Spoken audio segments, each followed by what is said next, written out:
Reading from the Japa Reform Notebook by His Holiness Satswarup Das Goswami Maharaj. Even after initiation, if I have to suffer from my past, if there is some token punishment from Krishna for my ultimate purification, I chant Hare Krishna, not with desire for relief. Rather, O Krishna, please engage me in your service. Hare Krishna. Please save me from Maya, Maya in the form of miseries, Maya in the form of material pleasure. Please engage me in your service. When one goes on chanting like that, he becomes eligible to go back to Godhead. As we said, the chanting of the Hare Krishna can bring liberation, but that is not its purpose. The purpose of chanting is beyond liberation. It's to glorify God, to serve Him. Chanting is service to Krishna. We are praying to be engaged in Krishna's service. So just chant in the mood of glorifying Krishna.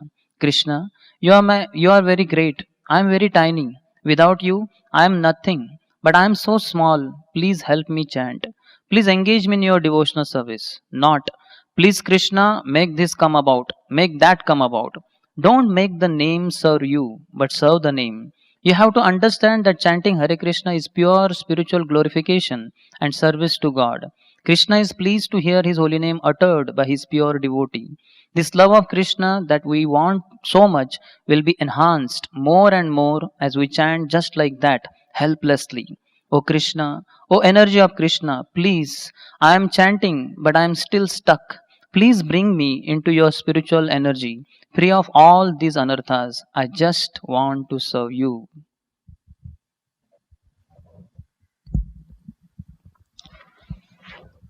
The Vedic literature, when one approaches them very superficially, one will be surprised to see that they are promoting material sense gratification by offering many promises for material benefits when one approaches the Vedic literature.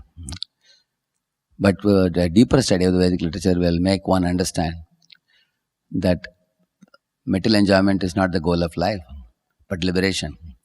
But even more deeper study of the Vedic literature will make one clear that even liberation is not the goal, but eternal loving service to Krishna.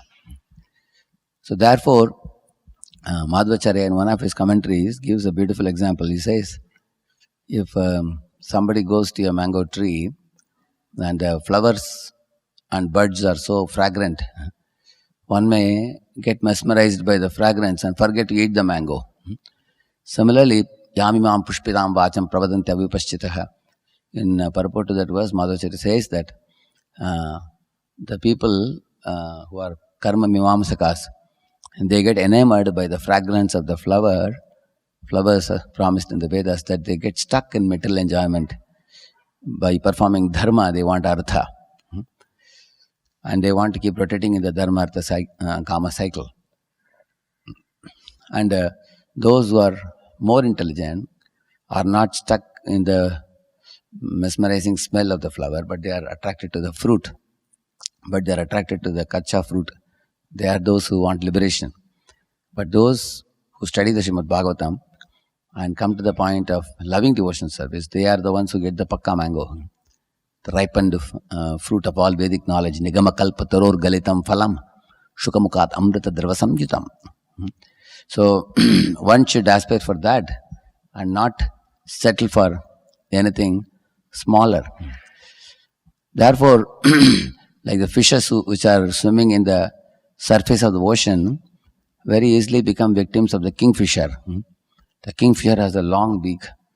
If one is slightly on the surface of the water or little 1 feet deep, kingfisher can easily catch it.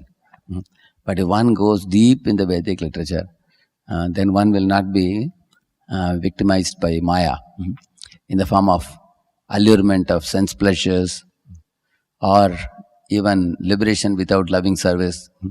One will not be caught up in those nets.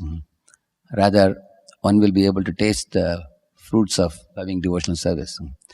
And this ultimate goal is repeatedly emphasized by all the acharyas, both by Krishna as well as by the Vaishnava commentaries of the acharyas, that one should be very clear that I want to become free from material contaminations. I want to become free from any spirit of enjoyment separate from Krishna.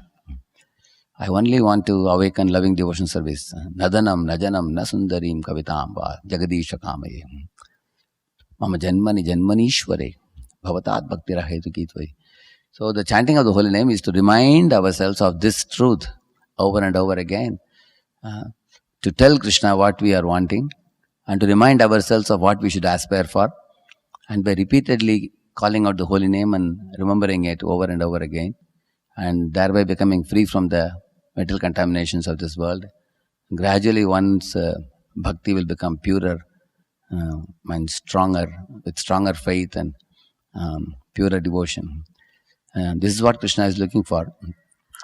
And that's the purpose of chanting day after day, month after month, year after year, to make it purer and purer offering, so that someday Krishna will become attracted to manifest himself when we chant the holy name. Harinam Prabhu ki